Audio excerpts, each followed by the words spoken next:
Bienvenue à tous chez Thérapie Capsule, la chaîne qui vous veut du bien, qui s'inspire de la PNL, de l'hypnose ericksonienne et de plein d'autres choses. Notre deuxième capsule sur comment reconnaître à coup sûr, un pervers narcissique, un ou une. Nous avons fait une capsule précédente sur les narcissiques. Maintenant, on passe au cran d'au-dessus, dans la toxicité. Alors la difficulté, c'est pas de comment reconnaître, c'est comment reconnaître rapidement pour éviter de rentrer dans un cycle très compliqué dont il va être très difficile de sortir et surtout qui va occasionner beaucoup de dégâts. Alors la première chose, c'est quand vous rencontrez une nouvelle personne, méfiez-vous de ce qui a l'air plus beau que vrai, plus beau que nature. Méfiez-vous de tout ce qui brille. Méfiez-vous de tout ce qui paraît être une promesse extraordinaire. Méfiez-vous du prince charmant. Méfiez-vous de l'associé professionnel extraordinaire que vous n'aviez jamais rencontré. Prenez le temps d'observer. Toutes les victimes de pervers narcissiques vous diront qu'elles ont été très vite et qu'elles se sont laissées embarquer dans un rêve, leur rêve profond. Cette personne leur a promis leur rêve sur un plateau et quand ça arrive, il faut qu'il y ait une petite alerte à l'intérieur de vous. Il faut qu'il y ait un signal qui vous dise « je ralentis et j'observe ». Ces gens-là ne tiennent pas sur la durée. Souvenez-vous qu'ils ont des masques et que en fait, ce masque est difficile à porter sur le très long terme. Au bout d'un moment, leur vrai visage va apparaître et il faut que vous ayez le temps de le voir. Donc, d'abord, méfiez-vous de tout ce qui brille. Ne devenez pas, bien sûr, dans la méfiance et le doute permanent, mais regardez autour de vous, creusez, grattez. Ayez un peu l'esprit du détective. Alors un détective positif, Hercule Poirot par exemple, c'est extrêmement positif, c'est quelqu'un de très humain, simplement il regarde derrière les apparences. Écoutez en deuxième lieu ce que la présence de cette personne vous fait ressentir. Essayez de cadenasser votre mental, ne l'écoutez plus quelques minutes et ressentez dans votre corps. Est-ce que je me sens bien avec cette personne? Souvent, vous aurez, face à un pervers narcissique, une impression d'avoir quelqu'un de vide en face de vous, quelqu'un de métallique, quelqu'un qui est plus vrai que nature, quelqu'un qui n'est pas ce qu'il paraît être. Écoutez vos malaises physiques, écoutez vos somatisations. Souvent, c'est votre corps qui va vous alerter que vous êtes en présence d'une personne qui n'est pas bonne pour vous. Écoutez ça.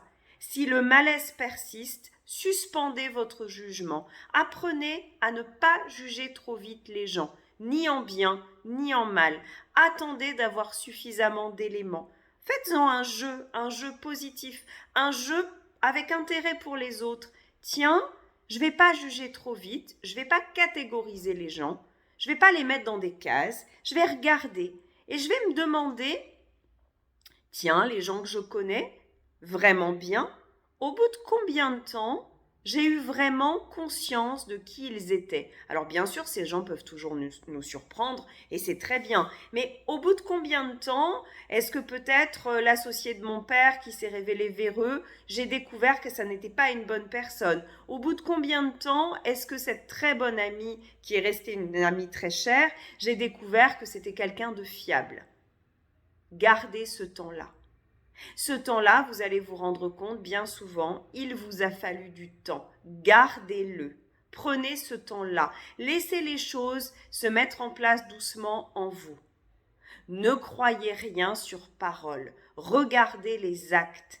Un pervers narcissique, c'est un maître en communication manipulatoire. C'est donc quelqu'un qui va vous faire des promesses, qui va vous donner l'apéritif mais jamais le plat de résistance. C'est quelqu'un qui va promettre beaucoup et tenir rien du tout.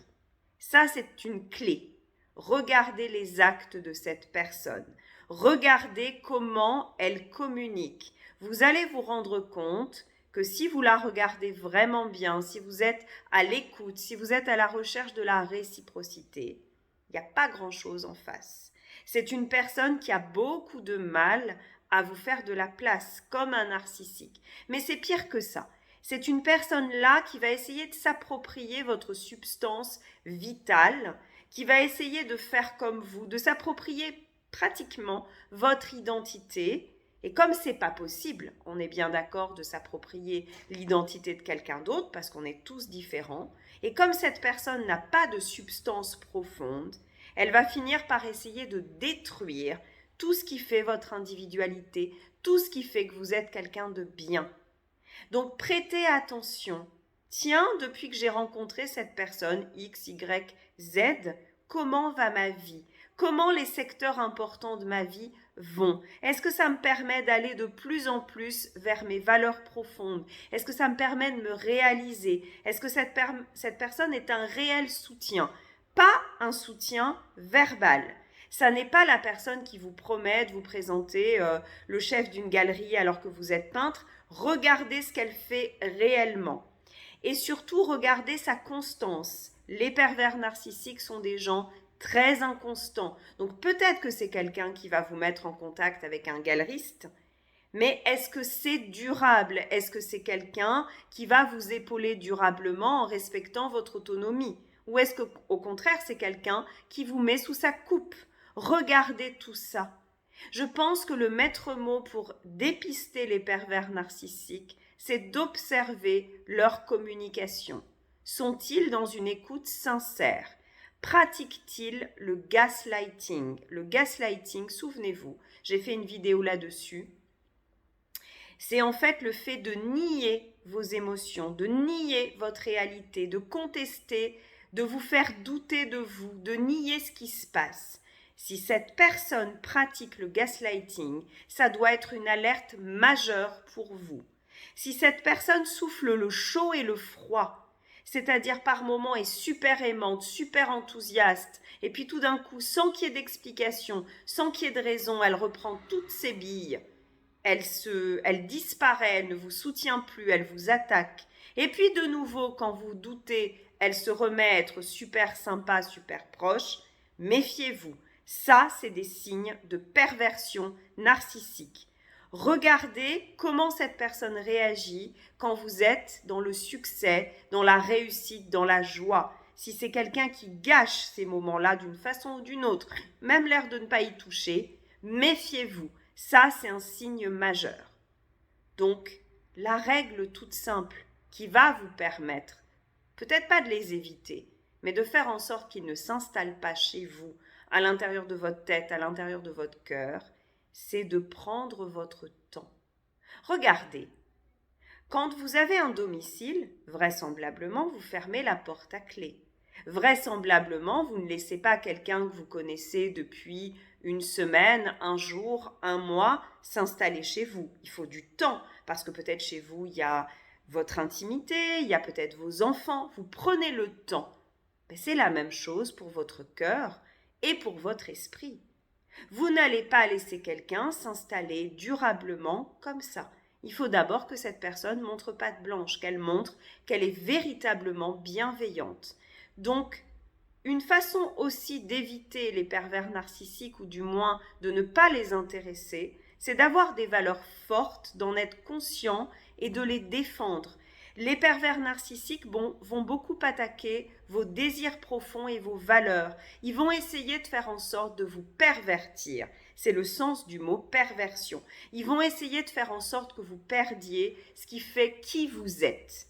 Si vous êtes parfaitement conscient de qui vous êtes, si vous êtes au clair avec vos valeurs, avec vos buts profonds, avec votre mission de vie, avec ce qui vous plaît, avec les gens importants, et que vous protégez ça, vous n'allez pas être une bonne proie pour un pervers narcissique et du coup, il ne va pas s'attacher à vous. Donc, restez les yeux ouverts, observez comment cette personne communique. Est-ce qu'elle favorise vos projets ou au contraire, est-ce qu'elle prétend les favoriser tout en les sabotant? Ça, ce sont des signes majeurs. Et écoutez comment vous vous sentez à l'intérieur de vous. Est-ce que c'est calme, apaisé, serein? Est-ce qu'il y a des certitudes? Est-ce que ça vous met de plus en plus en contact avec vous? Auquel cas, c'est une bonne relation. Un pervers narcissique va vous faire perdre de vue votre moi profond. Et ça, c'est un signe, c'est quelqu'un qui va détruire progressivement tout ce qu'il y a autour de vous. Voilà pour cette petite capsule. À très vite. Merci de la partager. Merci de la communiquer à des gens qui peuvent en avoir besoin. À très vite.